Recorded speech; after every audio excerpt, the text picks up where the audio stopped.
Transom बंदरगाह से 10 अप्रैल 1912 को 10 अप्रैल 1912 को टाइटैनिक जहाज निकली थी। टाइटैनिक जहाज निकली थी। इस ससुरी 14 अप्रैल को जाके डूब गई। 14 अप्रैल को जाके डूब गए। बताइए, एक नए नए जाके डूब गए यहाँ पे जहाज। इसका नाम रखा गया था अनसिंकेबल, जो कभी डूब नहीं सकता है। पहले यात्रा में डूब गया यहाँ पर। रीजन था उसका, समझिए ध्यान से। ये साउथहैम्पटन से निकला, एकदम फर्स्ट क्लास निकल गया था। जब यहाँ पहुंचा तो ये है आपका बफिन की खाड़ी, यहाँ से निकली थी लेब्राडोर की ठंडी जलधारा। ये एरिया को बर्फ बना देती है, तो इस एरिया में बहुत ज्यादा बर्फ रहते हैं, बहुत ज्यादा बर्फ। इसे यहाँ के कैप्टन थे टाइटैनिक के, विलियम मडोक, इन्हें वार्निंग दिया गया था कि बर्फ बहुत ज्यादा है, संभल के चलिएगा।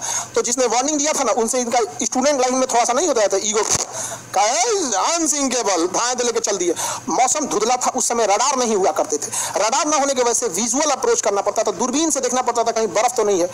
अचानक से इन लोग को धुंधला धुंधला दिखा, देखा ध्यान से कि बाप रे बाप, बर्फ है। बर्फ बर्फ की खासियत है, जितना दिखता है उससे 9 गुना नीचे होता है।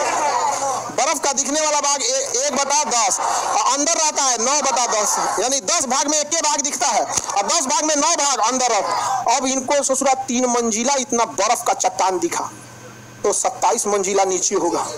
और इस ससुरा तूने अभी वार्निंग दे रहा है कि टर्न मारो, टर्न टर्न मारो। टर्न मारते मारते मारते कितना इतना बड़ा आते, इतना स्पीड में था कि टर्न मारा। और जब वो वार्निंग दिया तो कुछ देर बाद वहां सुना सब इंजन के पास शांति से घूम रहा था। अनसिंकेबल है हम यहाँ पे। जाके लड़ा, अब पेंदिए फाड़ दिया उसका, पेंदी फाड़ दिया उसका। टाइटैनिक में हो गया सुराख। टाइटैनिक जहाज इतना जल्दी नहीं डूबेगी। कोई पानी वाली जहाज डूबने में कम से कम 7-8 घंटा लगाती है। एगो कटोरा तो नहीं डुबा के देखिए ना टब में, भागेगा इधर उधर। एगो पानी बोतल, एगो 5 लीटर का गैलन खोल दीजिएगा, उसको डुबाइएगा, देखिए जल्दी नहीं डूबेगा। एक आध मिनट तो भी ले लेगा।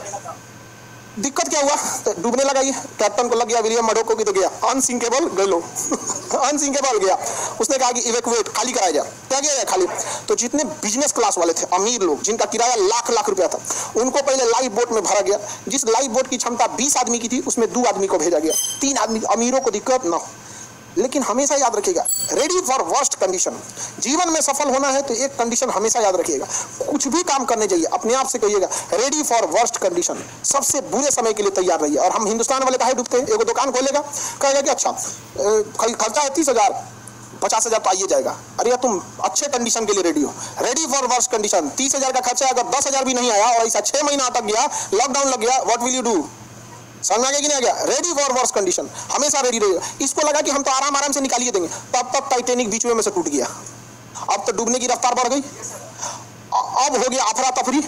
अब बोट हो गई कम। शुरुआत में जिसकी बोट की कैपेसिटी थी 20 आदमी की, उसमें भेजा 5 आदमी, 2 आदमी।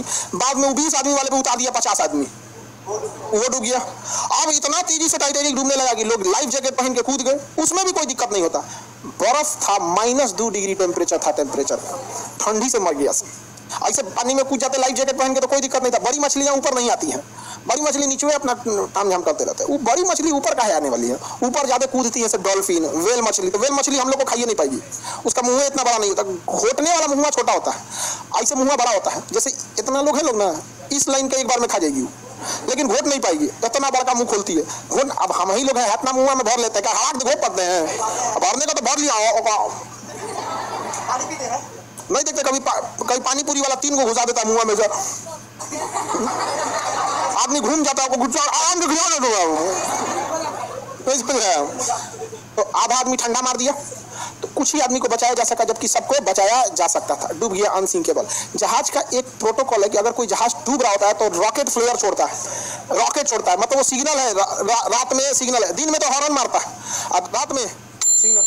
बगल से एक ब्राजील का जहाज गुजर रहा था, लगभग 80 से 100 किलोमीटर की दूरी पे था, गुजर रहा। उसको लगा कि लोग पार्टी मना रहे हैं, रॉकेट छोड़ के पार्टी मना रहे हैं, छोड़ के चल दिया वहां। टाइटैनिक की कहानी खत्म। अभी एक आदमी टाइटैनिक को घूमने गए थे कि देखे कहाँ डूबल है, उनका भी पता नहीं चल रहा। अब पूरा फैमिली के साथ गया था, अरबपति था वो। छोट मोट का तो छोट मोट आदमी घूमने के नाम पे ननिहाल चल जाता है, नहीं जाना और कौन चीज जाएगा वहाँ। अरबपति तो गए थे टाइटैनिक देख, जा टाइटैनिक देखने। बहुत खतरनाक है आप। टाइटैनिक जहाज एक से एक रहा था, कई जहाज गई। इसी में कोस्टा कॉन्कोर्डिया एक जहाज था जो यहाँ पे था इंग्लैंड के पास, वो भी डूब गया। कोस्टा कॉन्कोर्डिया बहुत बड़ा जहाज था, टाइटैनिक से भी बड़ा। अब उसमें जो डांसर थी ना, डांसर नचनिया, तो जो उसमें डांस कर रही थी कैप्टन को पसंद आ गई। बस कैप्टन क्या किया ना, उस रास्ते में मोड़ लिया जहां पे गहराई कम थी। आई करके इधर चलिए ना, यहाँ तो अच्छा पहाड़ दिख रहा है, कितना बीच समुद्रों में कुछ दिखने नहीं करता है, और ऊब जाइएगा। हवाई जहाज में हाइट पे जाने का ऊब जाए, कुछ नहीं दिख रहा है, इधर भी नीला, उधर उधर नीचे कुछ दिखने नहीं करेगा, बादल आ चुका रहेगा, ऊब जाएगा। अरे यार क्या लेके चला है, अब उतार दो। शुरुआत में ठीक लगता है कि दिखता है घर, स्टेडियम, अरे बाप रे बाप, कटोरा कौन चीज है, तो फुटबॉल का मैदान है, समझ आ गया कि नहीं आ गया। अब यही सब समझ आता है। ज्यादा उड़ जाएगा, कुछ दिखने नहीं करेगा। अब पानी वाली जहाज में भी किनारे रहिएगा, दिखेगा अरे मुंबई शहर, वो कौन सा है, मुंबई को पूना दिख रहा है क्या, ऐसे।